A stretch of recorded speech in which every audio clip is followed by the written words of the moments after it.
So that's it. That's the announcements I have. I'm sure Joe Dan has announcements about Tinny Chapel's Christmas. Tomorrow night, Well, tomorrow night they can concert. make some music. They do that at Tinny. music night at Tenny And Chapel, then 6:30. Tinny hosts a Christmas Day lunch every year. That's right. I hope they do it again because the Methodists didn't come through this year for Thanksgiving. It really annoyed me because I almost didn't have any Thanksgiving dinner this year. 2 to 4 Christmas Day, free Christmas dinner. 2 to 4 free Christmas. On the And they won't 25th. even take it if you want to give them money. No, this is free. And it's good. It's a good Christmas dinner. Well, if you look hard enough, you might find somebody there.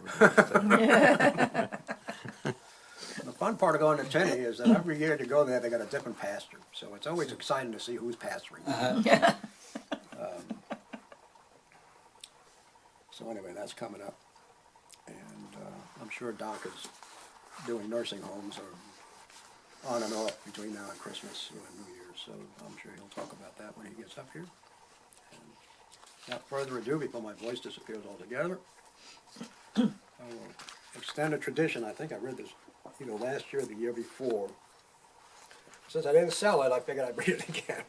Maybe someone will buy it this time. It's only $5 if you want to buy this. This was written and illustrated by a guy named James Rice, who I know nothing about. But it is the Texas Night Before Christmas, and I'm sure you've all heard this. No, but He's written a whole bunch of books. Started in the 70s, and I think he wrote this in the 90s. Anyway, you really need to see the illustrations on this too, but I'm not going to show them to you because it'll take too long. Not a show and tell? Yeah, show and tell. Anyway, just to give you an idea of the illustrations, there's the illustration for the cover. Okay. He did all the illustrations. It was published in 1990.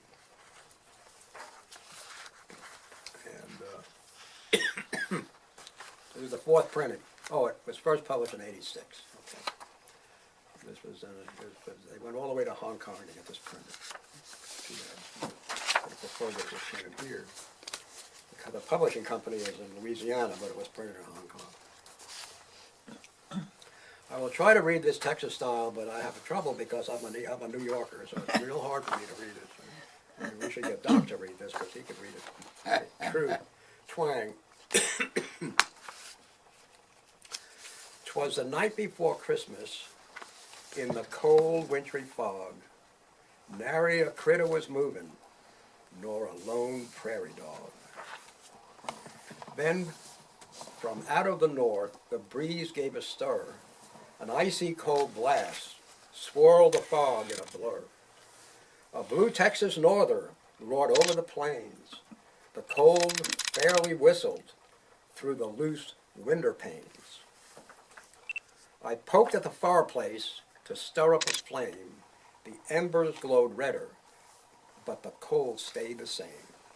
Ma fixed up our dinner to be ready next day and thought about Christmas a few hours away. Our scuffed boots are assembled on the floor pair by pair, where Santy would find 'em, for he soon would be there. The young'uns were bundled down snug in their covers, a sprout of a girl and her 2 older brothers. So me in my long johns and Ma in her gown, warmed up by the fire, for we laid ourselves down. Then from out on the range there came such a ruckus, I ran to the window to see what the fuss was. Through the blue winter blizzard a scene came to sight. I squinted to see, for there weren't much light. There, stomping and snorting and pawing the ground, were 8 scroungy longhorns stampeding around. In front of a wagon, piled full as could be, with boxes and bundles as high as a tree. Then a bellerin' yell soon set them all straight, from a fat little old ramrod who put fear in the gate. Well, they weren't really scared, no harm could he cause, for their long-horned head honcho was old Santa Claus.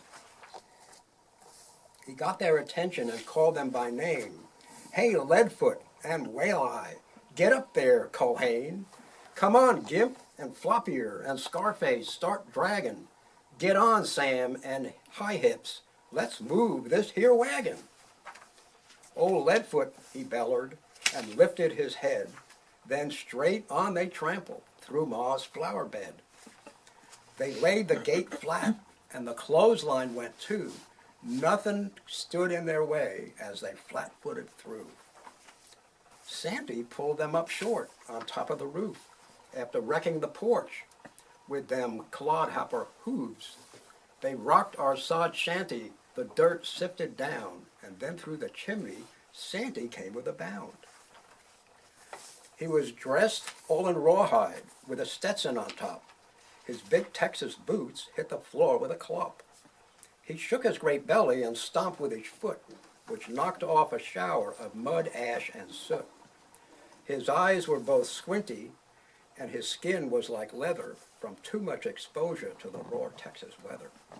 He looked tough as a horseshoe, but I felt no alarm, 'cause a wink of his eye showed he'd do us no harm. A feed bag of toys he flung from his back. With nary a word he opened the sack. He filled all the boots and piled them up high and looked out the window and up at the sky. The cold Texas norther still whistled and blew, but more young'uns was waiting. His work wasn't through.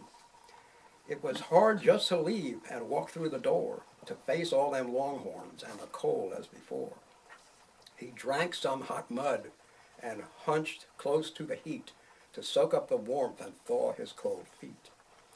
He could no longer dally or put off the chore, so he gave us a wink and pushed through the door.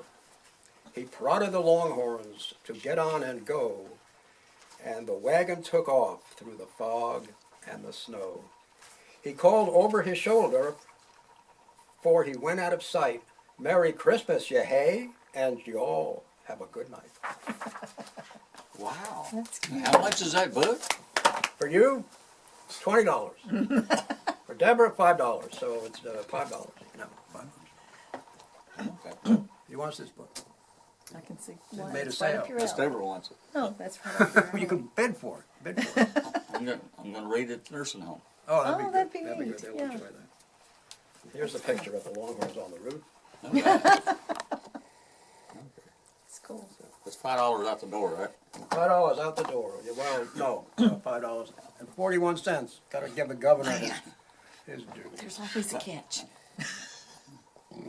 So, I'd read another one, but I haven't picked one out. So, I will turn this over to Deborah, who is the first one in here. Well, actually, the second one. No, Doc it's the was second first. one. He was Well, in. we don't count Doc. Ah. Doc. He's always the first one in here.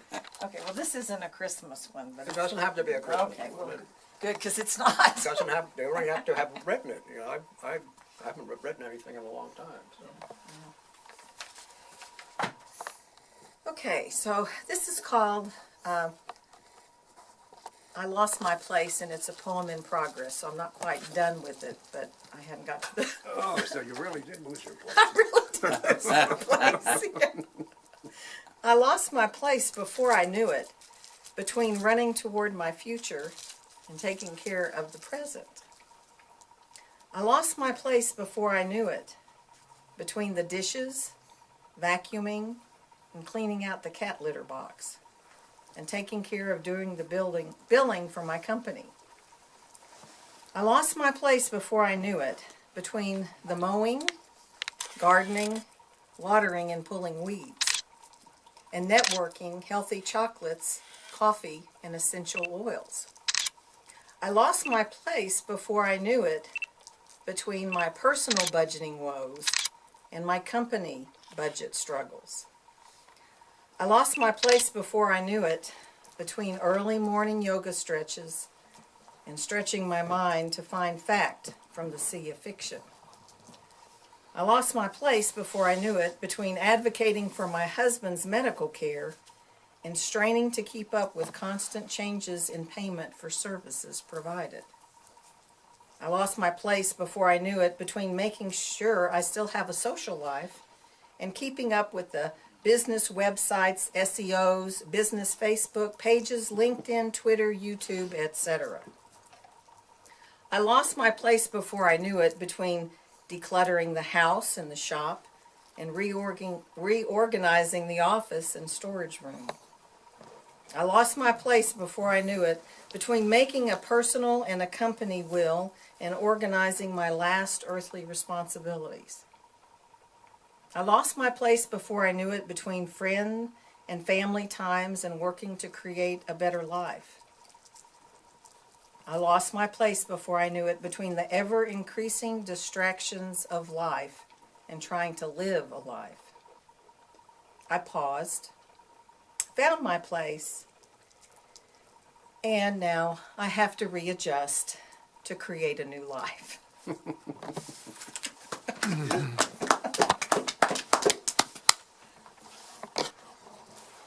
You're gonna read from that other book now? No, that was just there. I Doc. don't know whose that is. That's Doc? Who's up? You done? Jim or Oh, that's Doug? all I had. Was my life lost my Oh. place, but now I found it. Oh, okay, well, I'll move over here then. Let Deborah sit back in her chair. We're playing musical chairs. Yeah, Ah, I'm the odd man out here. we love I'm not doing that. entitled to a chair as I own this place. I'm the conservation of chairs. Well, I was at the Whispering Pines the other night doing a show, and I was going to read The Night Before Christmas. I thought that'd be pretty impressive for me. That's what I thought. Okay?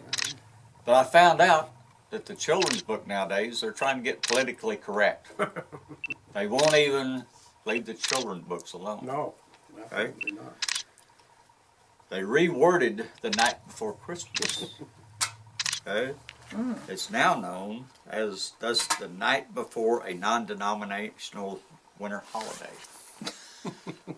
Okay? And it goes something like this. Something like this. Oh, wow. I knew this was coming. It was the night before a non-denominational winter holiday, and all through the house, not a creature was stirring, not even a mouse. The neutral gift sacks were hung by the chimney with care, in hopes that a non-specific holiday figure would soon be there. Children of every race, creed, and nationality were rustled snug in their bed, while visions of sugar-free plums danced in their heads. When out of the lawn, there rose such a clutter. I got out of bed to see what's the matter, and to find out who was violating the neighborhood sound level ordinance. But, to my wondering eyes did appear but the emissions-free vehicle and 8-size challenge reindeer. Holiday figure was so lively and quick. I knew in a moment it must be the holiday figure. He had a broad but normal face and an advanced-sized belly, and he laughed. Lady of the evening, lady of the evening, lady of the evening. You know, can you believe that? They can't even say ho, ho, ho no more, okay? I don't care what they say, okay? This man's name is Santa Claus, okay? And he's got his reindeer and his sled, and he breaks into people's houses, drinks the rum and eats the cookies and leaves presents behind. So we're just going to stay away from that. And this man even looks like the Dukes of Hazzard on Uncle Jesse on the Dukes of Hazzard. So, you know, we're just going to toss that book aside and not even worry about it. Politically correct children's books. What's this world coming to, right? Man. Let's read out of the 101 famous poems. Oh, famous. Famous. I could not find me in here anywhere. Okay. I couldn't find me in there either. I guess you got to die first before you get in to be No, you don't famous. have to, but you got You don't? to be famous. Okay. This Not is infamous. You have to be not famous. Not infamous. You have to be famous. famous. Okay. This is The Day's Done. Okay. And this is actually by Henry Wadsworth Longfellow. He's dead. He's the He's dead. The day is done, and the darkness falls from the wings of night. as a feather is rafted downward from an eagle in its flight. I see the lights of the village gleam through the rain and the mist, and a feeling of sadness comes over me that my soul cannot resist. A feeling of sadness and longing that is not akin to pain, and resembles sorrow only as the mist resembles the rain. Come, read to me some poem, some simple, heartful lay that shall soothe the restless feeling and banish the thoughts of the day. Not from the grand old masters, not from the barbed sublime, whose distant footsteps echo through the corridors of time. For like strains of the martial music, their mighty thoughts suggest life's endless toil and endeavor, and tonight I long for rest. Read from some humble poet whose songs gushed from his heart as showers from the clouds of summer or tears from the eyelids start. When through long days of labor and nights devoid of ease, still heard in his soul the music of a wonderful melodies. Such songs have power to quiet their restless bonds and care, and come like the benediction that follows after a prayer. Then read from the treasured volume the poem of thy choice, and lend to the rhyme of the poet the beauty of his voice. And the night shall be filled with music, and the cares and infest the day shall fold their tents like the Arabs and as silently steal away. Thank you. Well, Henry could write. I guess it's your turn, Jim. Well, excuse all the Great Pyrenees hair all over me. I thought we didn't messing You around. must have a doggy. Oh yeah. You know, I'm out of stuff pretty much that I wrote, except for what a long time ago and isn't worth letting anybody hear. I wish I had one since I've never met you before, but here we go. This was written by William Lawrence Crittenden. It's called the Cowboys Christmas Ball. Right. And it's in Anson, Texas every year. I was there one time, a long time ago, that the ladies all kind of wear period type long skirts and dresses. The men have to take their hats off when they go in. They make pallets for the kids on the floor out of the dance hallway. If you're ever out in Anson, Texas, which is really now it's probably part of Abilene. It's just north of Abilene.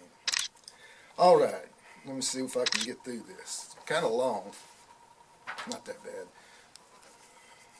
Way out in western Texas, where the Clear Forks water flow, where the cattle are browsing and the Spanish ponies grow, where the northers come a-whistling from beyond the neutral strip, and the prairie dogs are sneezing as if they had to gip, where the coyotes come a-howling round the ranches after dark, and the mockingbirds are singing to the lovely meadowlark, where the possum and the badger and rattlesnakes abound, and the monster stars are winking o'er a wilderness profound, where lonesome tawny prairies melt into airy streams, while the double mountains slumber in heavenly kinds of dreams, where the antelope is grazing and the lonely plovers call. 'Tis where that I attended the Cowboys' Christmas Ball. The town was Anson City, old Jones's county seat, where they raise Angus cattle and waving whiskered heat, where the air is soft and balmy and dry and full of health, and the prairies is exploding with agricultural wealth, where they print the new Texas Western that Hep McCann supplies, with news and yarns and stories of most amazing size, where Frank Smith pulls the badger on no and tender feet, and democracy's triumphant and mighty hard to beat. Where lives that good old hunter, John Millsap from Lamar, who used to be the sheriff back east in Paris. 'Twas there, I say, at Anson, with the lively Witter Hall, that I went to the reception, the Cowboys' Christmas ball. The boys had left the ranches and come to town in piles. The ladies, kind of scattering, had gathered in for miles. And yet the place was crowded, as I remember well. 'Twas got for the occasion at the Morning Star Hotel. The music was a fiddle and a lively tambourine, and a viol come imported to the stage from Abilene. The room was togged with gorgeous, with mistletoe and shawls, and candled flickered frescoes around the airy walls. The women folks looked lovely, the boys looked kind of tree, till their leader commenced yelling, "Well, fellers, let's stampede." And the music started sighing and wailing through the hall as a kind of introduction to the Cowboys' Christmas ball. The leader was a feller from Swenson's Ranch. They called him Windy Bill from Little Dead Man's Branch. His rig was kind of careless, his spurs with high-heel boots. He had the reputation that comes when fellers hoot. His voice was like a bugle upon the mountain's height. His feet were animated in a mighty moving sight. When he commenced to holler, "Now fellers, shake your plank, shake your pen, lock horns to all them heifers, and rustle 'em like men. Salute your lovely critters, now sing and swing and let 'em go. Climb the grapevine round 'em, and hands do-si-do. You mavericks join in the roundup to Skipper Waterfall." Oh, it was getting active at the Cowboy Christmas ball. The boys were tolerable skittish, the ladies powerful neat. The old bass violin's music just got them with both feet. That wailin' frisky fiddle I never shall forget, and Windy kept a-singin', I think I hear him yet. Oh, X's chase your squirrels and cut 'em to one side. Spurl threadreel to the center, the cross P Charlie's bride. Doc Hollis down the middle and twine the lady's chain. Barn Andrews pin the fillies and T Diamond's train. And pull your freight together, the owl swallow fork and change. Big Boston led the trail herd through the little pitchfork's range. Per round your gentle pussies meow rope 'em. Balance all, was 'cause we're getting active at the Cowboys' Christmas ball. The dust rose fast and furious. We all just galloped round till the scenery got so giddy that Z-Bar Dick was down. We buckled to our partners and told 'em to hold on, then shook our hooves like lightning until the early dawn. Don't tell me about cotillions or Germans, no siree. That whirl at Anson City just takes the cake with me. I'm sick of lazy shufflin's, of them I've had my fill. Give me a frontier breakdown, backed up by Windy Bill. McAllister ain't nowhere when Windy leads the show. I seen 'em both in harness, and so I sorta know. Oh, Bill, I shan't forget you, and I'll oftentimes recall that lively gated soiree they called the Cowboys' Christmas ball. Yes. Michael Martin Murphy did this. He made it into a song on a Christmas album. No. Who did? Michael Martin Murphy.